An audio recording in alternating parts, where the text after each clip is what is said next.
Hello everyone, good morning. நம்ம இன்னைக்கு ஒரு சூப்பரான ஹெல்த்தியான பிரேக்ஃபாஸ்ட் ரெசிபி தான் ஒன்று பார்க்க போகிறோம்.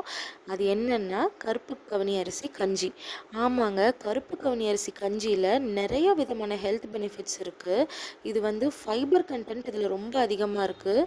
அதுவும் இல்லாமல் it is rich in protein, potassium, magnesium and iron. இது இப்படி நிறைய சொல்லிகிட்டே போகலாங்க.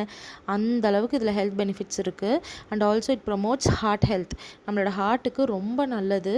அதுவும் இல்லாமல் பெரிய நோயான கேன்சர்னு சொல்கிறோம் இல்லையா, அந்த நோயவே தடுக்கக்கூடிய அளவுக்கு இதில் வந்து வல்லமை இருக்குதுன்னு சொல்லி ரிசர்ச்சில் சொல்லியிருக்காங்க.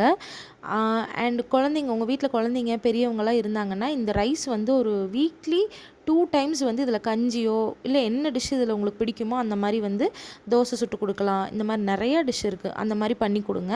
மேக்ஸிமம் குழந்தைங்களுக்கு வந்து இப்போ இருந்தே கொடுக்க ஆரம்பிச்சிருங்க, அப்போ தான் ரொம்ப நல்லது. அண்ட் ஆல்சோ இப்போ இந்த ரெசிபி எப்படி பண்ணுறதுன்னு பார்த்துடலாமா.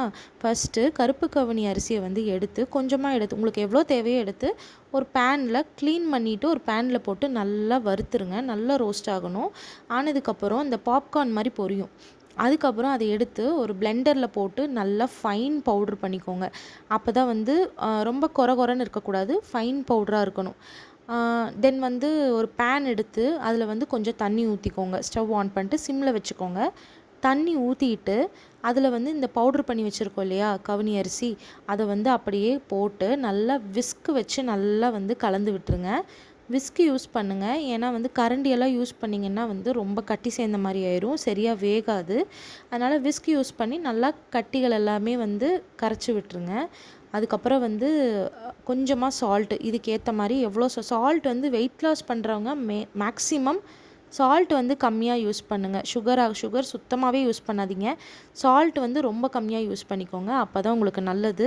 அண்ட் ஆல்சோ இது நல்லா பாயில் ஆகுங்க. நல்லா பாயில் ஆகும், சீக்கிரமாகவே தெளிக்கும், அப்படியே வெளியே இதாகும். ஸோ அப்போ வந்து சிம்மில் வச்சு நல்லா வந்து மிக்ஸ் பண்ணிகிட்டே இருங்க, அப்போ தான் நல்லாயிருக்கும். இதில் வந்து இன்னொன்று பாயாசம்லாம் பண்ணால் சூப்பராக இருக்கும். நான் வந்து சுகர் கட் டயட்டுங்கிறனால பெருசாக அதெல்லாம் எதுவும் ட்ரை பண்ணல. நான் இப்போதைக்கு கஞ்சி தான் வச்சுருக்கேன். ஸோ இதுவே வந்து சூப்பராக இருக்குது, நல்ல ஃபில்லிங்காக இருக்குது. காலையில் இது சாப்பிட்டோன்னு வச்சுக்கோங்களேன், அவ்வளோ சூப்பராக இருக்குது. கண்டிப்பாக எல்லோரும் ட்ரை பண்ணிட்டு எப்படி இருக்குன்னு சொல்லுங்கள். Thank you so much, by.